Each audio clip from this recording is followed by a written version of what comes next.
Welcome back to Through the Bible in 365. We are on day 13, looking at Job 35 through 37. We are continuing with Elihu's speech as he rebukes both the three friends we've heard before and also Job. He is giving a long speech defending God's goodness, God's righteousness, God's majesty and sovereignty. So we're going to pick that up in chapter 35 and read through chapter 37. And then tomorrow in chapter 38, we'll hear from the Lord himself. So chapter 35. Moreover, Elihu answered and said, "Do you think this is right? Do you say my righteousness is more than God's? For you say, what advantage will it be to you? What profit shall I have more than if I had sinned? I will answer you, and your companions with you. Look to the heavens and see, and behold the clouds, they are higher than you. If you sin, what do you accomplish against him? Or if your transgressions are multiplied, what do you do to him?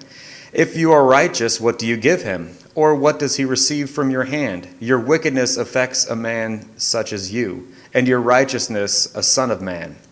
Because of the multitude of oppressions they cry out. They cry out for help because of the arm of the Almighty. But no one says, where is God my Maker? Who gives songs in the night, who teaches us more than the beasts of the earth, and makes us wiser than the birds of heaven.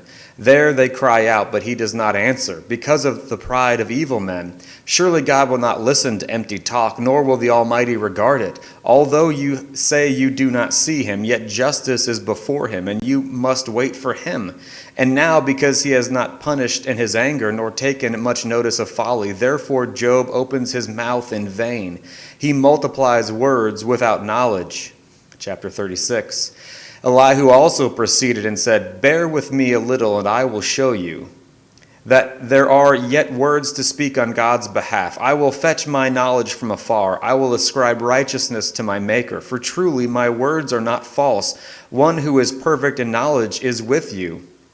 Behold, God is mighty, but despises no one. He is mighty in strength of understanding. He does not preserve the life of the wicked, but gives justice to the oppressed. He does not withdraw his eyes from the righteous, but they are on the throne with kings. He has seated them forever, and they are exalted. And if they are bound in fetters, held in cords of affliction, then he tells them their work and their transgressions, that they have acted defiantly.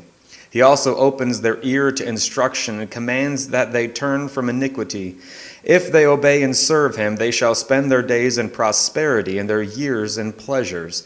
But if they do not obey, they shall perish by the sword, and they shall die without knowledge. But the hypocrites in heart store up wrath. They do not cry for help when he binds them. They die in youth, and their life ends among the perverted persons. He delivers the poor in their affliction, and he opens their ears in oppression. Indeed, he would have brought you out of dire distress into a broad place where there is no restraint, and what is set on your table would be full of richness. But you are filled with the judgment due the wicked. Judgment and justice take hold of you, because there is wrath. Beware, lest he take you away with one blow, for a large ransom would not help you to avoid it.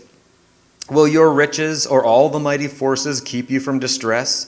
Do not desire the night, when people are cut off in their place. Take heed, do not turn to iniquity, for you have chosen this rather than affliction. Behold, God is exalted by his power. Who teaches like him? Who has assigned him his way, or has said, you have done wrong? Remember to magnify his work, of which men have sung. Everyone has seen it. Man looks on it from afar. Behold, God is great, and we do not know him, nor can the number of his years be discovered. For he draws up drops of water, which distill as rain from the mist, which the clouds drop down and pour abundantly on man. Indeed, can anyone understand the spreading of clouds, the thunder from his canopy? Look, he scatters his light upon it and covers the depths of the sea. For by these he judges the peoples. He gives food in abundance. He covers his hands with lightning and commands it to strike. His thunder declares it, the cattle also concerning the rising storm. At this also my heart trembles and leaps from its place. Hear attentively the thunder of his voice and the rumbling that comes from his mouth. He sends it forth under the whole heaven, his lightning to the ends of the earth. After it a voice roars. He thunders and with his majestic voice, and he does not restrain them when his voice is heard. God thunders marvelously with his voice. He does great things which cannot be comprehended. For he says to the snow, fall on the earth, likewise to the gentle rain and the heavy rain of his strength. He seals the hand of every man, that all men may know his work. The beasts go into dens and remain in their lairs. From the chamber of the south comes the whirlwind, and the cold from the scattering of the winds of the north. By the breath of God ice is given, and the broad waters are frozen. Also with moisture he saturates the thick clouds. He scatters his bright clouds, and they swirl about, being turned by his guidance, that they may do whatever he commands them on the face of the whole earth. He causes it to come, whether for correction, or for his land, or for mercy. Listen to this, O Job. Stand still and consider the wondrous works of God. Do you know when God dispatches them and causes the light of his cloud to shine? Do you know how the clouds are balanced, those wondrous works of him who is perfect in knowledge? Why are your garments hot when he quiets the earth by the south wind? With him have you spread out the skies, strong as a cast metal mirror? Teach us what we should say to him. For we can prepare nothing because of the darkness. Should he be told that I wish to speak? If a man were to speak, surely he would be swallowed up.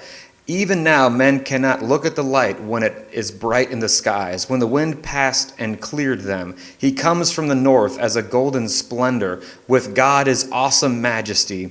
As for the Almighty, we cannot find him. He is excellent in power, in judgment and abundant in justice. He does not oppress. Therefore men fear him. He shows no partiality to any who are wise of heart.